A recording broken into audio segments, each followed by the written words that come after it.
I had buried my brother on a Tuesday, and by Friday I understood that grief was the easy part.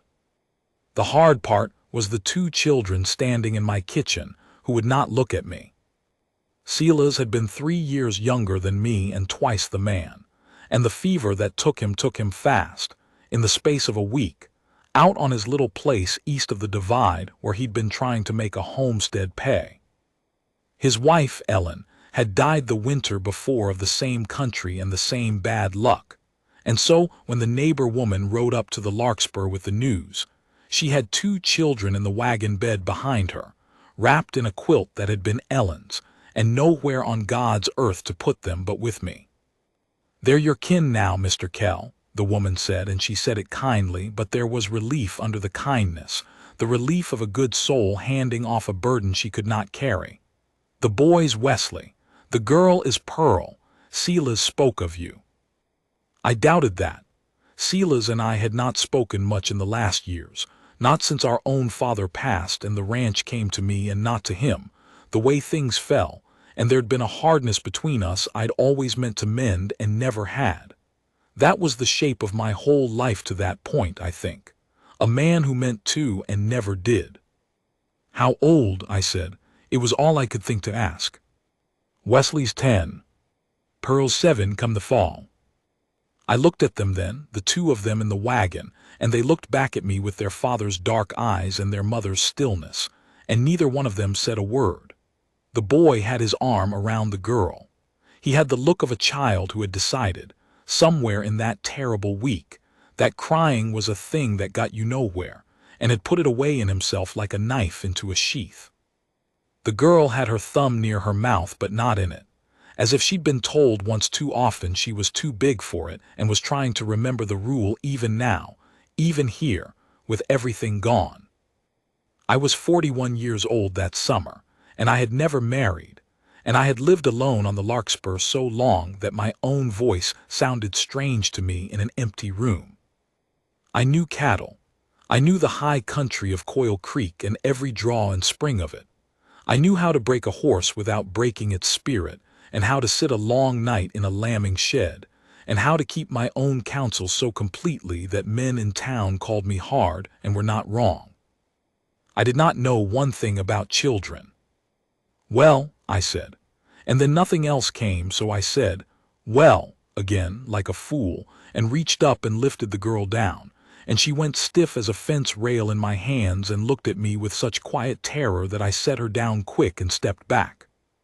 That was the beginning. That was the whole of what I had to offer that first day, a stiff word and 2 empty hands.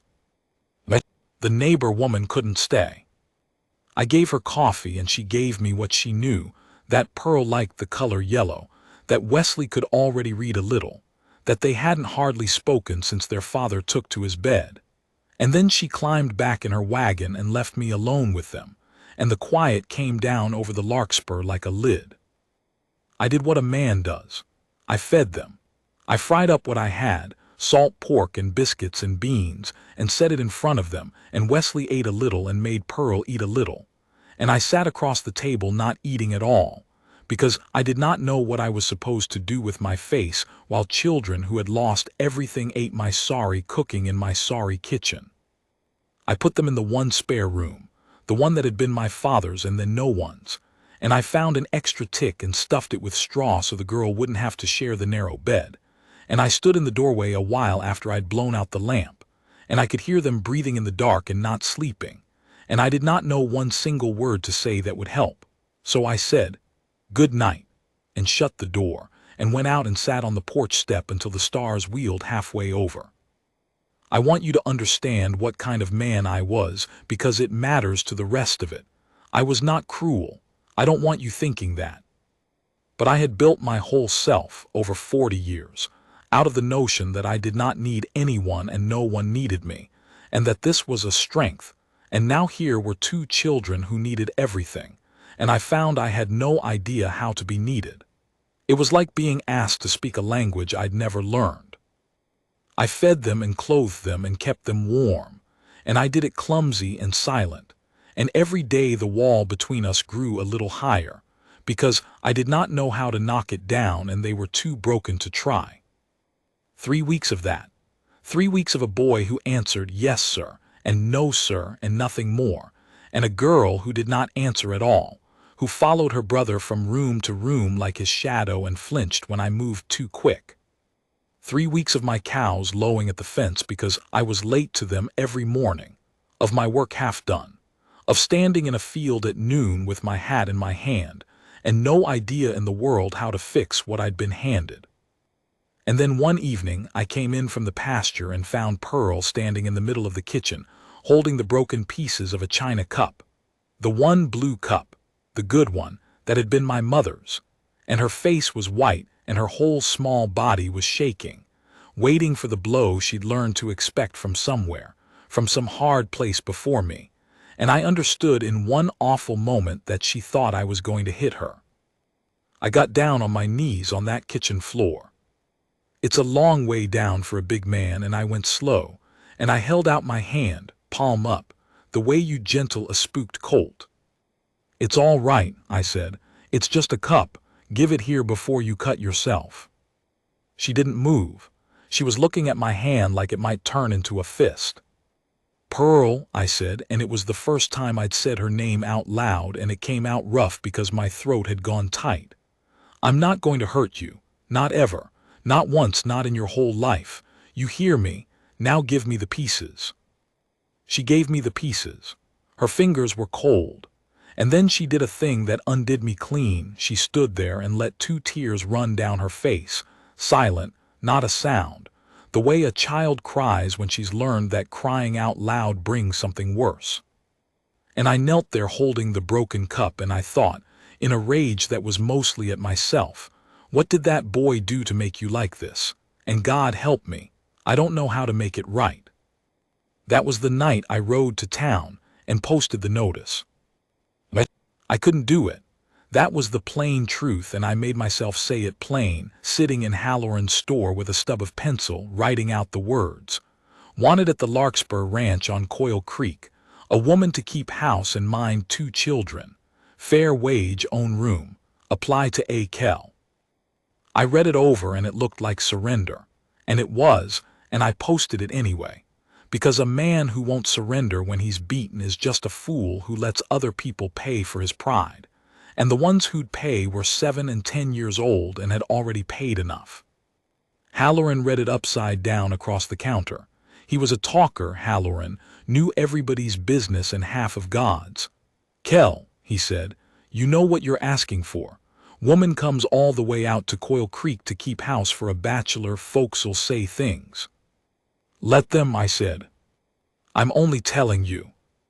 "You've told me. What do I owe you for the flour?" But it wasn't quick.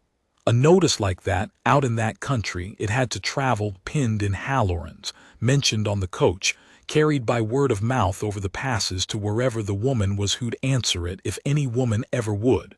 Weeks went by. The children and I went on in our silence. I got a little better in small ways. I learned that Wesley would talk about horses if you talked about horses first, and didn't look right at him while you did it. I learned that Pearl would sit close to you on the porch step if you pretended not to notice she'd moved. Small ground, gained slow. But the house was still a house of ghosts, and the 2 of them still cried at night when they thought I couldn't hear, and I'd lie awake in my own room with the wall between us and feel the whole weight of my own uselessness press down on my chest like a stone. Then, on a bright morning at the tail of June, the coach from over the pass rattled into town on its weekly run, and a woman got down from it and asked directions to the Larkspur, and my life split into before and after, though I didn't know it yet. I was in town for salt and nails. I had the children with me. I'd taken to bringing them everywhere, not out of any wisdom, but because I couldn't stand to leave them alone in that quiet house. And we were loading the wagon when Halloran came out onto his step and called across the road. "Kell, here's your answer come in person." I turned around and there she was. She was not what I'd pictured, though I could not have told you what I'd pictured. She was maybe 30, a slim woman in a plain gray traveling dress gone pale at the seams from washing, with a small trunk at her feet and a carpet bag in her hand and a face that had known some weather. Not a soft face, a steady one. Brown hair pinned up under a bonnet that had seen better years, and gray eyes that took me in, the size of me, the dust on me. The two children half hidden behind the wagon, and did not flinch and did not simper, just looked, and made up their own mind about what they saw. "Mr. Kell," she said, "I'm Mrs. Ross, Winnie Ross. I've come about the position if it's still open." "It's still open," I said. "I'm a widow," she said plainly, the way you'd lay a card face up on the table so there'd be no misunderstanding later. "My husband passed 2 years back. I've been cooking at a boarding house in Denver since, and before that I kept my own house and my own garden, and I know how to feed people and mind children, and I don't shirk. I saw your notice on the coach. I'll want to know the wage and I'll want to see the room, and if it doesn't suit either of us, no hard feelings and I'll go on." She took a breath. "That's the whole of me, Mr. Kell. I don't have any references out here. I've only got my word and my 2 hands." I have thought about that little speech many times over the years. There was such a steadiness in it, such a plain refusal to beg or to charm, that it went straight through the wall I kept around myself before I even knew I'd lowered my guard. Here was a woman who had also lost the person who was supposed to be beside her, and who had gone on anyway, alone, all the way out to the end of the country, on nothing but her word and her 2 hands. I knew something about going on alone. I recognized it in her, the way you recognize your own language spoken in a far place. "Wages fair," I said. "You'll have your own room and a bolt on the door if you want one, and I'll not trouble you. It's a rough house, 2 children." I stopped. I didn't know how to say the next part. "They've had a hard time of it. Their pa was my brother. He died this spring. Their ma the winter before. They don't—" I looked at them, at Wesley's careful blank face and Pearl peering out from behind his shoulder. "They don't talk much." Mrs. Ross followed my look, and then she did something I have never forgotten. She did not crouch down and put on a bright false voice, the way grown people do with children they mean to win. She just walked over slow, easy, and set her carpet bag down in the dirt, and she said to Pearl in an ordinary voice, as if they were 2 women who'd met at a well, "That's a fine strong brother you've got there, standing in front of you like that. My brother used to stand in front of me. I always felt safe behind him." And then she straightened up and looked at me and said, "When do we start, Mr. Kell?" Pearl was staring at her, not afraid, just staring the way you'd stare at the first green thing coming up after a long winter. "Now I guess," I said, "if you'll ride out with us. I'll tell you about those first weeks with Winnie Ross in the house, because that's where the story truly turns, and because I want you to know it wasn't sudden and it wasn't a miracle. It was work. She worked. She took that dead, silent house, and she brought it back to life so slow you almost couldn't see it happening, the way you can't see a plant grow if you sit and stare at it, but come back in a week, and it's a hand taller. The first thing she did was open every window. Then she found a jar and put a few wild larkspur in it on the table, blue against the wood, and nobody said anything about it, but I noticed Pearl looking at those flowers all through supper. The second day she made a pie, and the smell of it filled the whole house, and I saw Wesley come in from outside just to stand near the stove and breathe. She never pushed them. That was the wisdom of her, and it was a deeper wisdom than I had, because I would have pushed. I would have needed them to be all right, need it so bad I'd have made it worse. Winnie needed nothing from them. She just made a place where a child could come out of the dark on their own time, and then she waited, patient as the season, for them to come. She'd talk while she worked, not to them exactly, just talk easy and low so that the sound of a woman's voice moving through the room stopped being strange. She'd say, "Now in Denver I could never grow a decent bean. The soil was all wrong, but up here I bet a body could grow anything." She'd say, "Pearl, would you hand me that spoon, the wooden one? There's a girl." Little things. Nothing that asked for more than a child could give. And little by little Pearl started handing her the spoon, and then setting the table without being asked, and then following Winnie around the way she'd followed her brother, one shadow trading for another, a warmer one. Wesley was harder. He'd built his walls higher, and he was old enough to know he was building them. But Winnie found her way in through the garden. She'd asked me that first week, could she put in a kitchen garden? And I'd said put in whatever she liked.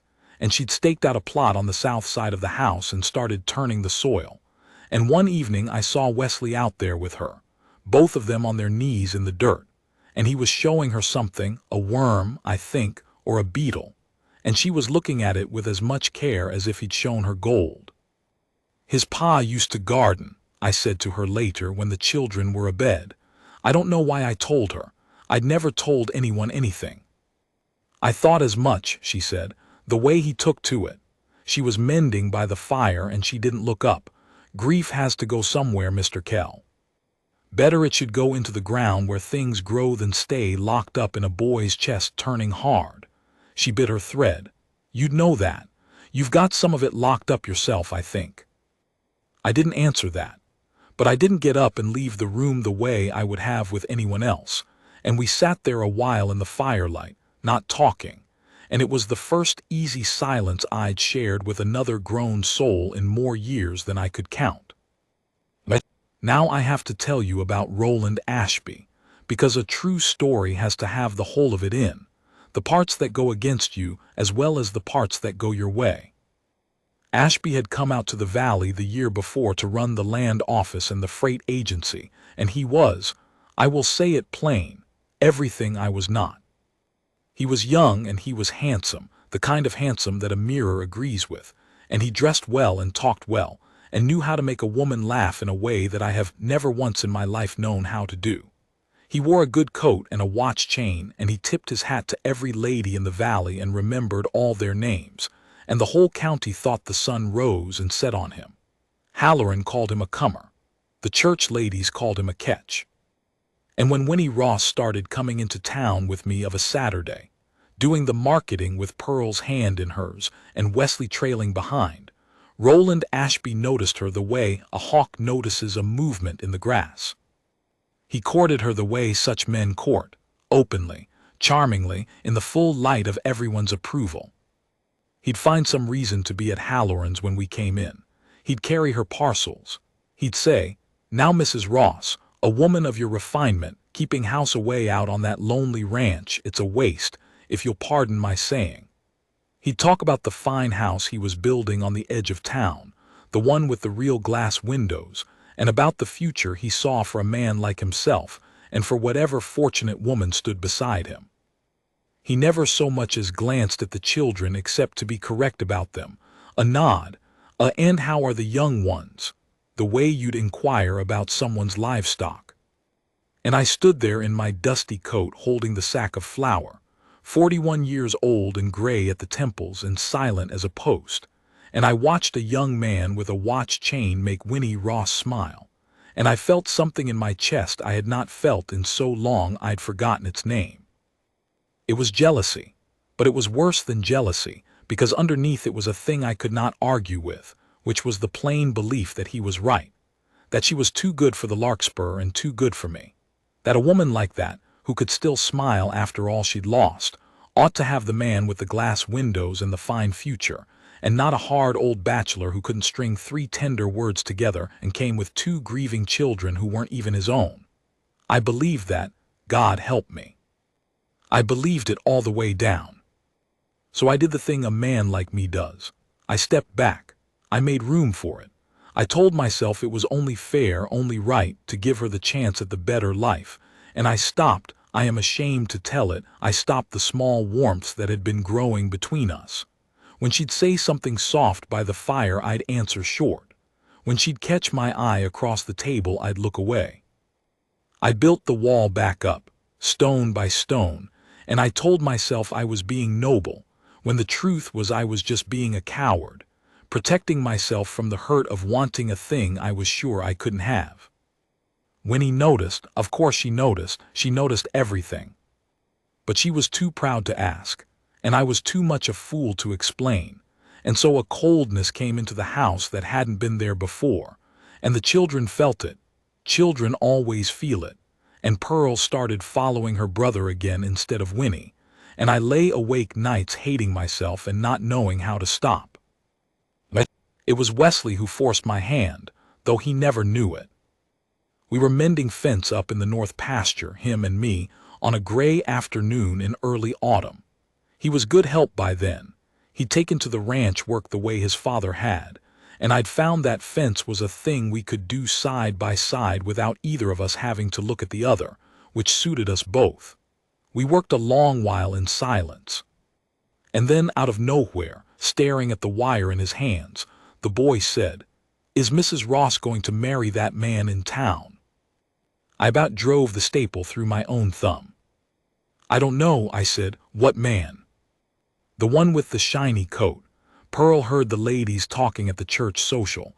They said he was sweet on her and she'd be a fool not to take him." He wound the wire tight, his jaw set hard, that jaw that was so like his father's. "Pearl cried about it. She won't tell you 'cause she thinks you don't like her enough to care." I stood there in the north pasture with the wind coming down off the divide, and something broke open in me. "Pearl thinks I don't like her," I said. "She thinks nobody likes her but me and Mrs. Ross," Wesley said, and now his voice had gone thick, and he was 10 years old and trying so hard to be a man about it that it near killed me. "And if Mrs. Ross leaves, it'll just be me. And I ain't," his face crumpled and he mastered it barely. "I ain't old enough to take care of her by myself. I try, but I ain't." I dropped the wire. I got down on one knee in the frostbit grass. The second time in that whole story I'd knelt down for a child, and I want you to see that a hard man's whole conversion can be measured in the times he learns to kneel. And I took that boy by both shoulders and turned him to face me, and I made him look at me. "You listen to me, Wesley," I said. "You are not by yourself. You have not been by yourself one single day since you came to my house, and you never will be again as long as I'm breathing. I know I've been no good at showing it. I know I'm a hard man and a quiet one, and I've made you doubt it. That's my failing, and I'll answer for it. But you and your sister are mine now, not because I have to, because I want to. And I'd have said so a long time back if I'd had the sense God gave a fence post." My own voice broke on it. I hadn't cried since I was younger than him. "As for Mrs. Ross, she's not leaving because of any man in town. If she leaves, it'll be because I was too big a fool to ask her to stay, and that I can fix. I can fix that today." The boy looked at me a long moment, and then he did a thing he had never done. He stepped forward and put his arms around my neck and held on, and I held on back, the two of us kneeling in the cold grass with the fence half mended. And he cried at last out loud, the way a child ought to be allowed to cry, and I let him, and I didn't tell him to stop. But the fixing had to wait, because that was the day the storm came. It came early and it came mean, the way autumn storms do in the high country. A wall of gray sliding down off the divide with a wind in front of it that smelled of iron, and snow behind that, wet and heavy and blinding, in the space of an hour turning the whole world white. Wesley and I raced it home, driving the horses hard, and we made the yard just as the worst of it hit, and I got the animals in and the boy in the house and thought we were all right. We were not all right, because when I came stamping through the door out of the whiteness, Winnie met me with a face gone the color of the snow, and she said the 3 words that stop a man's heart cold. "Where's Pearl?" She'd been in the garden. Just at the edge of dark, before the storm broke, Pearl had gone out to the garden to save the last of the beans, Winnie thought, or maybe just because the garden was hers and Wesley's and their father's, the one place in the world that was theirs. And then the storm had come down all at once, and when Winnie had gone to call her in, she was gone. Not in the garden, not in the yard, not anywhere the eye could reach in that howling white, which by then was no more than a few feet in any direction. I have faced some frights in my life. I have been thrown and dragged. I have faced a bad man's gun. I have sat with the dying. I never in my life felt the cold terror that came over me then, standing in my own doorway knowing a 7-year-old girl was out in that. A child could die in an hour in that storm, could walk in a circle a dozen feet from her own door and never find it and lie down and be gone by morning. Keep Wesley here, I said to Winnie. Keep the lamp in the window, keep the door barred. I was already pulling my coat back on, wrapping a rope around my waist, filling my pockets. I mean it, whatever you hear. You do not come out into that. You keep the boy safe and you keep the light burning so I can find my way back. That's your job. You hear me, Winnie? That's the job. She caught my arm, just for a second. And in that second everything we hadn't said passed between us, all of it, the whole autumn of my foolishness and her hurt, and the thing that had been growing under it the whole time. You bring her home, Ambrose, she said, my name. She'd never used my given name before. You bring that baby home to me. To us, I said, I'll bring her home to us. And I went out into the white.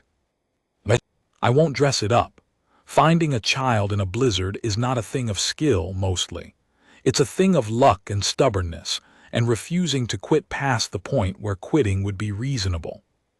I tied off the rope to the porch post and paid it out and went in widening circles, on my knees half the time, feeling along the ground with my bare hands because I could see nothing at all, calling her name into a wind that tore it away the second it left my mouth. I found the garden fence. I found the woodpile. I found the well and had a bad moment there, a moment I won't describe, and then I found it was only the bucket floating and made myself breathe and went on. I don't know how long. Long enough that my hands stopped hurting, which frightened me more than when they'd hurt. Long enough that I'd gone through the whole length of my rope twice over and had started praying, which I had not done in years, praying flat and plain like a man who'd forgotten the words and was just saying please, please, please into the dark. And then at the far end of the paddock, jammed into the angle where the fence met the old lean-to, in the one pocket where the wind couldn't reach, I found a small shape curled up tight against the slats. She'd done the one right thing. She'd found a wall and gotten out of the wind and made herself small, some animal wisdom deeper than her 7 years. She was cold, God. She was so cold, but she was breathing. And when I gathered her up against my chest, she stirred and made a small sound. And I have never in my life been so glad to hear a child cry. I've got you, I said into her hair. I've got you, Pearl. I've got you, and I'm never letting go. I couldn't see the house. I want you to know that. I had the child and I could not see the house, and the rope was my only way home, and I followed it back hand over hand through that howling white with her tucked inside my coat against my heart, and it was the longest journey of my life, and the whole way I talked to her, nonsense, anything, my voice against the storm, so she'd stay awake, so she'd stay with me. And then, low and small and gold through the snow, I saw the lamp in the window. Winnie had kept the light burning. She had the door open before I reached it, standing there in the wild snow with the wind trying to tear the lamp from her hand, and Wesley behind her. And when I came out of the white with his sister in my arms, the boy made a sound I'll hear till I die. We got inside. We barred the door against the storm. And then it was all 4 of us on the floor by the fire, all of us. Winnie stripping the wet cold things off that little girl and wrapping her in every blanket in the house, and me chafing her small feet between my 2 big hands, and Wesley holding his sister's face and saying her name over and over, and the warmth of the fire and the warmth of us bringing her back, minute by minute, from the edge of that cold. She came back. The color came into her face and the shiver came into her body, and a shiver's a good sign, the doctor told me later. It's the body remembering how to fight, and she looked around at all of us bent over her, and her eyes found me last. And Pearl, who had not said a word to me in all the long months she'd lived in my house, who I had thought was afraid of me, who I had thought did not like me, reached up one small hand and put it against my rough, cold cheek. You came and got me, she said, just a whisper, the first words she'd ever given me. I did, I said. I could barely get it out. I always will. She looked at me a while longer with those dark eyes that were my brother's eyes. And then she looked at Winnie, kneeling there beside me with tears running down her face, and she looked back at me, and she seemed to be working something out, some a 7-year-old carries in her heart, And then she said the thing that broke the last of me open, the thing I have carried in my chest every day of my life since. "Will you be our mama?" she whispered to Winnie. And then, before Winnie could answer, she turned her small face up to me and finished it. "And will you be our papa, for real, so nobody can take anybody away?" I am not a man who weeps. I told you that at the start, and it was true. For 41 years it was true. But I knelt there on my own kitchen floor with that child's cold hand against my face, and I wept out loud, wept like a boy, wept like something breaking that needed to break for the first time in more years than I could count, and I was not ashamed of it, not then and not now. I looked across that little girl at Winnie Ross, and Winnie was weeping too, and the whole long autumn of my cowardice fell away from me like snow off a roof in the sun. "Winnie," I said, "I've been a fool the whole way through this, and I don't deserve to ask it. There's a younger man in town with a better coat and a better future and glass in his windows, and by every measure you ought to take him and not me. But I'm asking anyway because this child just asked me to, and because I should have asked the day you stepped off that coach." My voice went to pieces on it, and I let it. "Stay. Marry me. Not for a wage and not for the children, though God knows they need you, and so do I. Marry me because I'd never said such a thing to a living soul. Because you're the finest thing that ever came up the road to the Larkspur, and I love you, and I've been too much a coward to say it." Winnie Ross looked at me across those two children in the firelight, that steady gray gaze that had gone through my wall the first day. And she was crying and smiling at the same time in a way I didn't know a face could do. "Ambrose Kell," she said, "I turned that man down in town 3 weeks ago. I told him my heart was already spoken for, out on a lonely ranch on Coil Creek. Only the fool who owned it didn't seem to know it yet." She laughed, a wet, broken laugh. "I've been waiting all this while for you to catch up." We were married that November before the deep snows came, in the little church in town with Halloran grinning, and the church ladies dabbing their eyes, and Roland Ashby, to his credit, standing near the back and lifting his hat to us as we came out man and wife, which was more grace than I'd have managed in his place.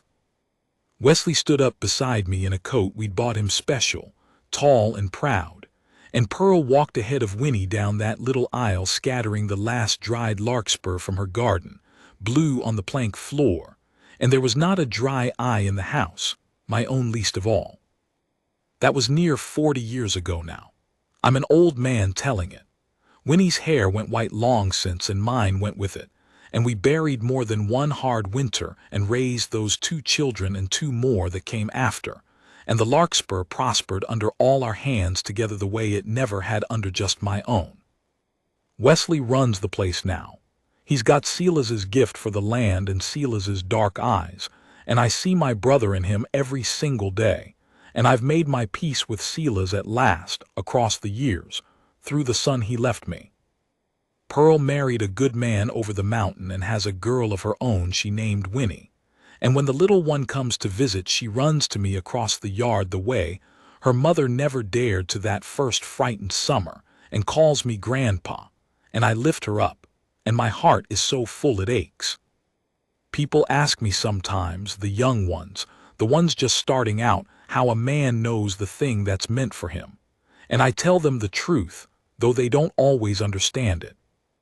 I tell them the thing meant for you doesn't come with a shiny coat and a fine future and everyone's approval. Sometimes it comes up a dusty road in a washed-out gray dress with only its word and its 2 hands, and it kneels down in your ruined house and coaxes the light back into it so slow you don't even see it happening. And you have to be man enough to know your luck when it's standing right in front of you, and not so proud or so afraid that you let it walk on past. I near let it walk past. That's the part I want the young ones to hear. I near lost the whole of my life to my own cowardice, and it took a blizzard and a lost child and a 7-year-old's question on a kitchen floor to knock the sense into me. But the light stayed burning in the window. Winnie kept it burning. And I found my way home to her out of the cold, and I have never once, in 40 years, wanted to be anywhere else. Sometimes, of a winter evening, when the snow's coming down soft outside and there's a fire in the grate and the old woman I married is dozing in her chair with her mending fallen in her lap. I'll get up quiet and put another log on and set the lamp in the window out of an old habit I never broke, so anyone lost out there could find their way. And I'll stand a minute and look at her in the firelight, this widow who came up the road and gave 2 grieving orphans a mother, and gave a hard old bachelor a whole life he never thought to have. And I'll thank God, plain and quiet, the way you thank him for a thing too big to hold, for the storm that scared me into honesty, and for the child who asked the question, and most of all for the one right thing I finally did. I asked her to stay. And she did.